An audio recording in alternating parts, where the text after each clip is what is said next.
tudo bem? Sou o professor Amaury Azevedo e hoje nós vamos falar sobre Primeira Guerra Mundial, 1914-1918, a chamada filha do imperialismo. A Primeira Guerra Mundial aconteceu por vários motivos. Agora eu te digo, como e por que a Primeira Guerra aconteceu? Quais foram os motivos, as razões, por que tantos jovens, civis, militares, crianças e até mesmo mulheres participaram desse conflito?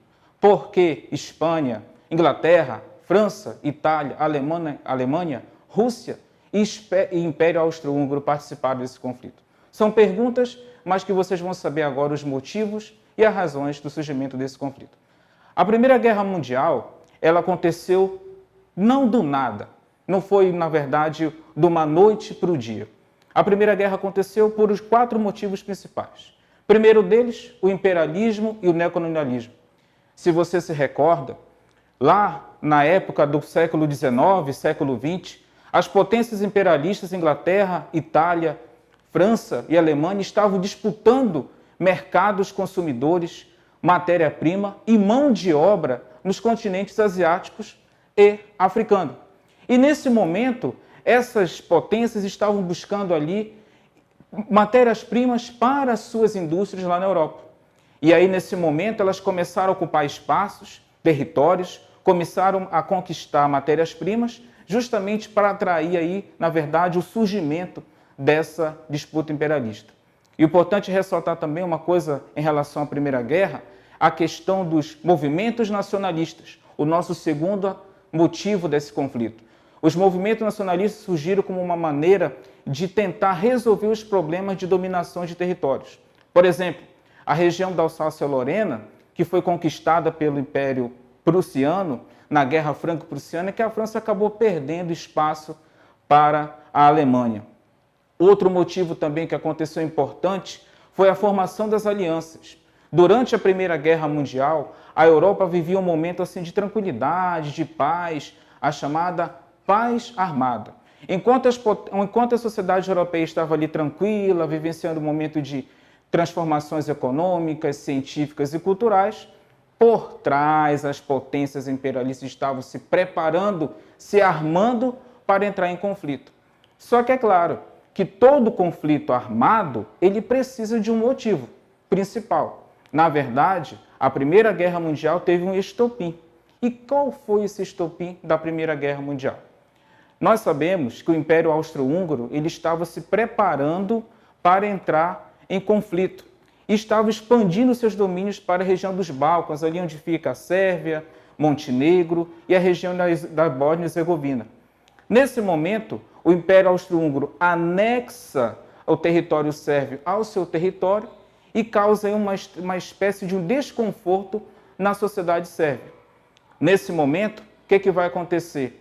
O presidente, ou seja, o príncipe herdeiro do trono austríaco, chega na cidade de Sarajevo, em visita a esse território anexado e sofre um atentado terrorista cometido pelo estudante sérvio Gavrilo Princip. Gavrilo Princip, que naquele momento não sabia nem sequer atirar, mas conseguiu atingir o arquiduque Francisco Ferdinando e a princesa Sofia. Nesse momento, a Primeira Guerra dá o início e aí você tem aí o estopim, ou seja, o acender do fósforo da Primeira Guerra Mundial. Queridos, a Primeira Guerra Mundial teve em torno de 3 fases distintas. A primeira, a Guerra de Movimento, que foi uma fase que não teve muito, assim, digamos, conflitos. As potências estavam se armando, se preparando. Outros dizem que a Guerra de Movimento já foi a guerra terrestre, mas, na verdade, a Guerra de Movimento foi uma guerra mais tranquila, digamos assim, não teve aquele conflito direto. Outro momento da segunda fase da Primeira Guerra Mundial foi exatamente a Guerra de Trincheiras. Você já deve ter visto aquelas valas nas imagens cavadas pelos soldados durante a Primeira Guerra Mundial.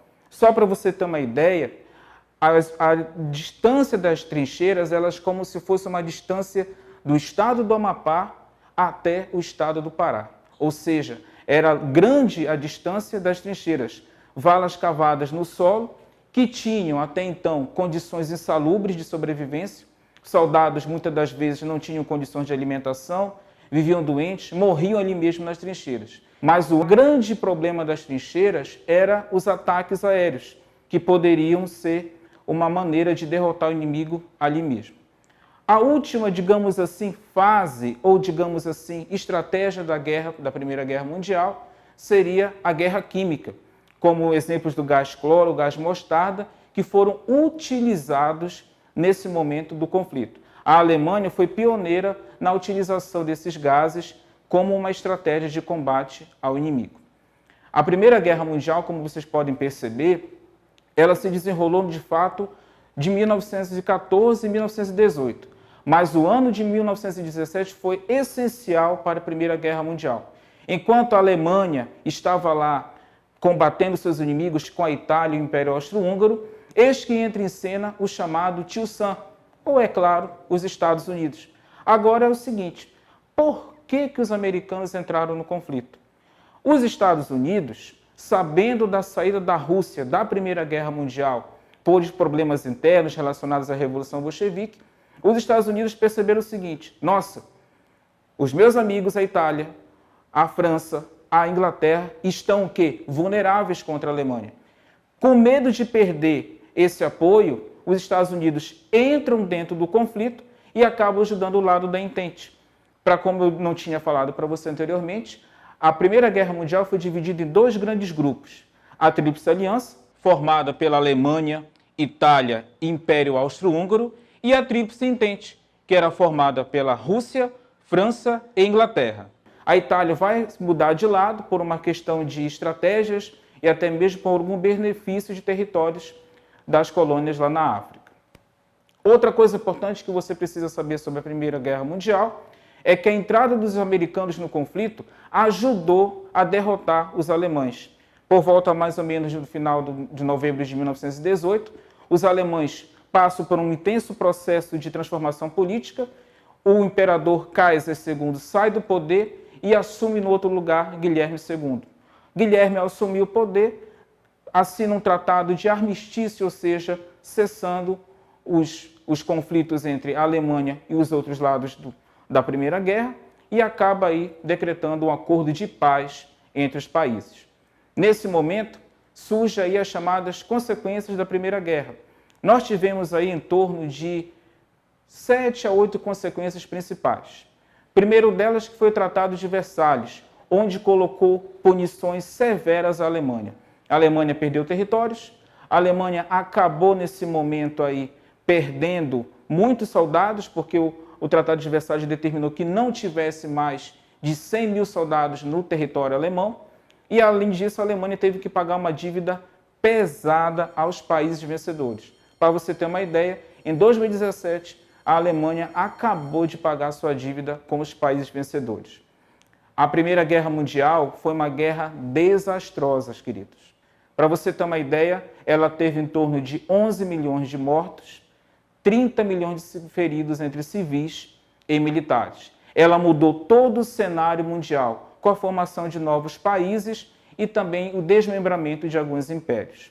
A Primeira Guerra Mundial, por ter determinado essas consequências, acabou dando à Alemanha um sentimento de revanche, um sentimento de vingança, logo após a Primeira Guerra Mundial. Mais tarde, a Alemanha vai criar esse sentimento e vai colocar em prática uma das piores práticas políticas já implantadas na Idade Contemporânea, que foi o nazismo. Eu agradeço por você, muito obrigado, até a próxima.